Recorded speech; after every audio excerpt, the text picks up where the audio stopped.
Part 3. 왜 이 철학은 늦게 이해되는가? 쇼펜하우어는 읽을수록 조금 늦게 이해되는 철학자입니다. 젊을 때는 이 말들이 너무 차갑게 느껴지고 인생이 한참 지나서야 비로소 고개가 끄덕여집니다. 왜냐하면 이 철학은 성공을 부추기지도 희망을 과장하지도 않기 때문입니다. 대신 우리가 이미 겪어온 것들에 정직한 이름을 붙여줍니다. 이 파트에서는 쇼펜하우어가 왜 살아있을 때보다 시간이 흐른 뒤에 더 많이 읽히게 되었는지, 왜 니체가 그를 나를 깨운 철학자라 불렀는지, 그리고 사람들이 말하는 비관주의가 사실은 삶을 덜 아프게 만드는 지혜였다는 것을 차분히 따라가 봅니다. 더 잘 살라는 말이 아니라 덜 흔들리며 살 수 있는 기준, 더 얻으라는 말이 아니라 이미 가진 것들을 지키는 법.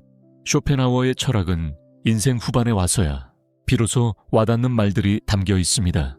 철학자 쇼펜하우어가 아니라 인생을 먼저 살아본 사람의 조언에 더 가깝습니다.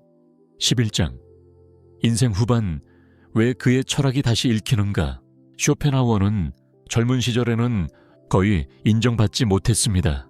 그의 책은 팔리지 않았고 강의실은 비어 있었으며 동시대의 해겔은 엄청난 명성을 누리고 있었습니다. 그러나 시간이 흐른 뒤 사람들은 쇼펜하우어를 다시 읽기 시작합니다. 특히 중년 이후 인생의 후반에 접어든 사람들이 그의 책을 찾기 시작합니다. 그 이유는 분명합니다. 젊을 때는 성공이 답처럼 보이지만 나이가 들수록 성공이 모든 것을 해결해주지 않는다는 것을 알게 되기 때문입니다. 그때 사람들은 어떻게 더 얻을까가 아니라 어떻게 덜 상처받을까를 묻게 됩니다. 그리고 그 질문에 쇼펜하우어는 정직하게 답합니다. 그는 행복을 약속하지 않았고 희망을 부풀리지도 않았습니다. 대신 인생이 왜 자주 아픈지, 왜 기대는 늘 어긋나는지, 왜 욕망은 만족보다 피로를 남기는지를 숨기지 않고 말했습니다. 젊을 때는 그 말들이 너무 차갑게 느껴집니다. 하지만 인생을 한 번쯤 건너와 본 사람에게는 그 말들이 현실에 가장 가까운 언어가 됩니다. 쇼펜하우어의 철학은 위로를 주기보다는 환상을 걷어냅니다. 그러나 바로 그 점 때문에 인생의 후반에 더 신뢰를 얻게 됩니다. 더 이상 무엇을 더 가져야 할지보다 무엇을 내려놓아야 하는지가 중요해졌을 때 그의 말은 조용히 힘을 가집니다. 그래서 쇼펜하우어는 젊은 철학자가 아니라 인생을 겪은 뒤에 다시 읽히는 철학자가 됩니다. 그의 철학은 앞으로 나아가라고 재촉하지 않습니다.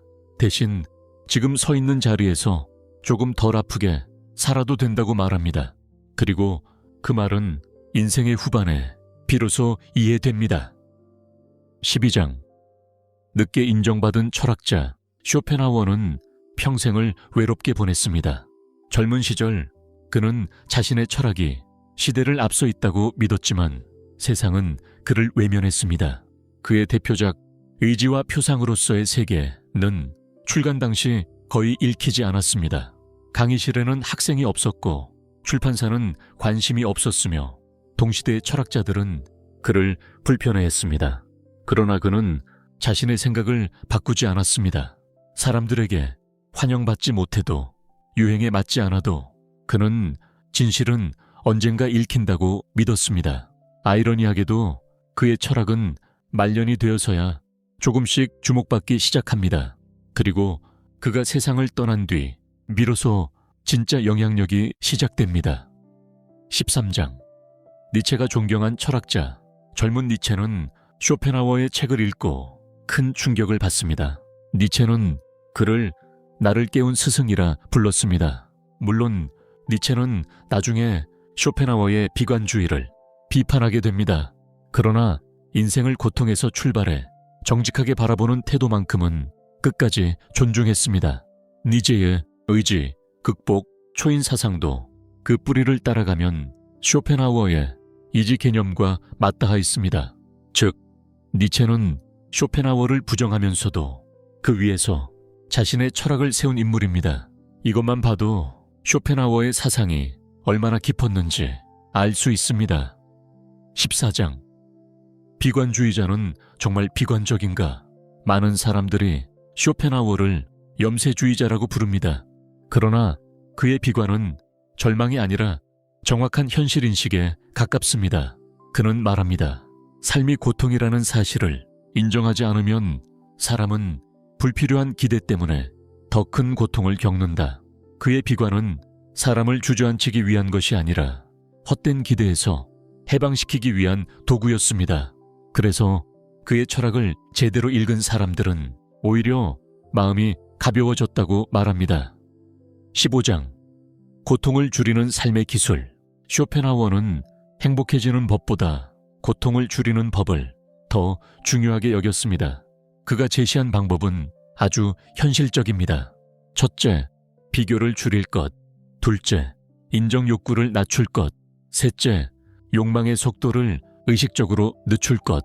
그는 사람이 불행해지는 가장 큰 이유를 필요 이상으로 원하기 때문이라고 봤습니다.